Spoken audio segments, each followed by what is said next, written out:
আমাদেরকে সবচেয়ে ভালোবাসেন আমাদের রব আল্লাহ। সত্যিকারের ভালোবাসার ডেফিনেশনটা হচ্ছে যে আপনি নিঃস্বার্থভাবে কাউকে ভালোবাসেন। আমাদের আশপাশে যারা আছে, যারা হালাল, ইভেন হালাল, আমার মা, আমার বোন, আমার বাবা, আমার স্ত্রী, আমার ছেলে, আমার মেয়ে, এদেরও যদি কখনো স্বার্থে আঘাত পড়ে, দেখবেন সেও আপনার পাশ থেকে সরে যাচ্ছে। এমন হয়নি কখনো? আপনার বন্ধু, আপনার ব্যবসার পার্টনার, আপনার বস, আপনার কলিগ, ওদের স্বার্থে আঘাত হলে ওরাও সরে যাচ্ছে পাশ থেকে। জিগরি দোষ সরে গেল পাশ থেকে, হয় না এমন? ভালোবাসা দুই প্রকার। বলেন কয় প্রকার? আমার সাথে বলেন, এখানে শেষ করে দিব 10টা মিনিট। ভালোবাসা কয় প্রকার? একটা হচ্ছে নিঃস্বার্থ ভালোবাসা। কি স্বার্থ? কোনো স্বার্থ নাই, নিঃস্বার্থভাবে ভালোবাসা। একটা হচ্ছে কোনো না কোনো স্বার্থ জড়িত আছে এমন ভালোবাসা। আপনার স্ত্রীর চাহিদাও যদি আপনি পূরণ করতে ব্যর্থ হন, দেখবেন স্ত্রীর সাথে আপনার গন্ডগোল লেগে যাচ্ছে, যদিও সে হালাল বৈধ। তাই না? এমন হয় না অনেক সময়? আমি তো অনেকদিন বলেছি, অনেকদিন আগেও বলেছি, 5 বছর 6 বছর আগে, যে মানুষ আসলেই মানুষের অবস্থানকে মূল্যায়ন করে। ভিতর থেকে মানুষকে শুধু মূল্যায়ন করে আল্লাহ রাব্বুল আলামিন। না হলে কি হতো? এই যে এত অন্যায় আমরা করেছি, আল্লাহ পাক কি আমাদেরকে ছেড়ে দিয়েছেন, ফেলে দিয়েছেন, গজবে ধ্বংস করে দিয়েছেন? এই যে আল্লাহ পাক যে আমাদেরকে মহব্বত করেন, ভালোবাসেন, তার প্রমাণ এগুলো। আল্লাহ পাক চান যে আমরা যেন ফিরে আসি। আল্লাহ পাক বলছেন, সারা দুনিয়ার সমান গুনাহও যদি সে করে ফেলে, আসমানের সমানও গুনাহ করে ফেলে, খালি তওবা করে ফিরে আল্লাহকে বলবে, আস্তাগফিরুল্লাহাল্লাযী লা ইলাহা ইল্লা হুয়াল হাইয়ুল কাইয়্যুম ওয়া আতুবু ইলাইহি। আল্লাহ পাক বলছেন, খালেস তওবা করলে গুনাহ তো মাফ করে দিবই, আগের গুনাহগুলোকে নেকি দিয়ে পরিবর্তন করে দিব। তা ভালোবাসা না? আল্লাহ পাক সৃষ্টি করেছেন আমাদেরকে ভালোবেসে। কোরআন খোলেন, সূরা সদ পড়েন। সূরা সদের মধ্যে দেখবেন আল্লাহ বলেন, খালাকতু বিয়াদি মা মানাআকা আল্লা তাসজুদা খালাকতু বিয়াদাই, মানে তুমি ইবলিস কেন তাকে সিজদা করলে না যাকে আমি নিজ হাতে সৃষ্টি করেছি? এটা মহব্বতের বহিঃপ্রকাশ না? আল্লাহ আমাদেরকে নিজ হাতে সৃষ্টি করেছেন। আল্লাহ পাকের হাত কেমন এটা আমরা ব্যাখ্যা করতে যাব না। এর হাতের অর্থ কি সেটাও ব্যাখ্যা করার, তাহবিল করার দরকার নাই। কোরআনে আসছে যেভাবে সেভাবে আমরা ঈমান রাখবো, ঠিক আছে ভাই? এখানে আবার অনেক তালগোল পাকায় ফেলে এবং বিভ্রান্ত হয়ে যায়, এদিকে যাওয়ার দরকার নেই। এখানে বোঝানো হচ্ছে আল্লাহ রাব্বুল আলামিন আমাদেরকে মহব্বত করে সৃষ্টি করেছে। এই পুরো সৃষ্টি জগৎটাই তো আল্লাহর মহব্বতের বহিঃপ্রকাশ। সবকিছু এত নিপুণভাবে চলতেছে, এটা মহব্বতের বহিঃপ্রকাশ না? আমি আপনাদেরকে নিয়ে যদি কোনোদিন কক্সবাজারের সৈকতে তারা দেখাতে পারতাম, তাহলে আমি বুঝাইতে পারতাম আপনাদেরকে যে এই মহাবিশ্বটা ঠিকই আছে কিভাবে। তারার মধ্যে একটা গাণিতিক ক্যালকুলেশন আছে যেটা সবাই জানে না। যারা একটু অ্যাস্ট্রোনমি নিয়ে পড়াশোনা করেছে তারা জানে। আপনার মানে মাথার বিবেকই উল্টায় যাবে যে এত সূক্ষ্মভাবে কিভাবে আল্লাহ রাব্বুল আলামিন এই মহাবিশ্ব সৃষ্টি করলেন। এক চুল এদিক ওদিক হলে পুরো বিশ্ব কায়নাত ধ্বংস হয়ে যায়। এটা কি আল্লাহ পাকের মহব্বতের বহিঃপ্রকাশ না?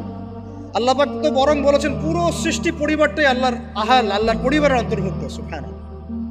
এমনকি আল্লাহ পাক আমাদেরকে বলেছেন, তোমরা জমিনবাসীর সবার উপর রহম করো। ইরহামু মান ফিল আরদ ইয়ারহামুকুম মান ফিস সামা। তোমরা সবার উপর রহম করো, দয়া করো।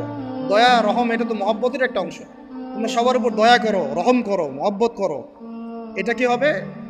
তাহলে আল্লাহ পাক আসমানে যিনি আছেন, আল্লাহ পাক তোমাদের উপর রহম করবে। আমরা সেই মহান সত্তার ভালোবাসার থেকে বের হয়ে হারাম এই যৌন ভালোবাসার দিকে যাওয়ার চেষ্টা করেছি। আসলে এটা ভালোবাসা না, যৌনতা, এর দিকে যাওয়ার জন্য এইসব করছি। আল্লাহ পাক আমাদেরকে মাফ করে যেন হেদায়েত দান করেন।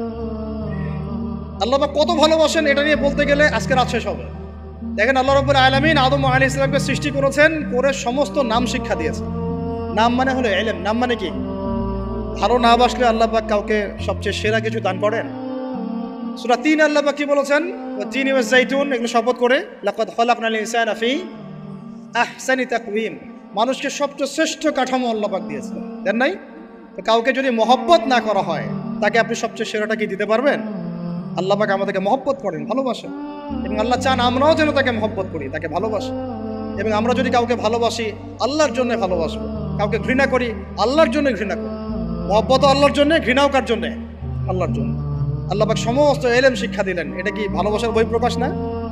নূহ আলাইহিস সালামের কওম দীর্ঘদিন আল্লাহর কথা শুনে না, আল্লাহ পাক সবর করলেন, ধৈর্য ধরলেন, গজব দিলেন না, শেষ পর্যায়ে গিয়ে আযাব দিয়েছেন। এই যে আল্লাহ পাক সুযোগ দেন, সময় দেন, এটাকে আল্লাহ পাকের ভালোবাসা, দয়া না? এরকম প্রত্যেকটা কওমের ক্ষেত্রে হয়েছে।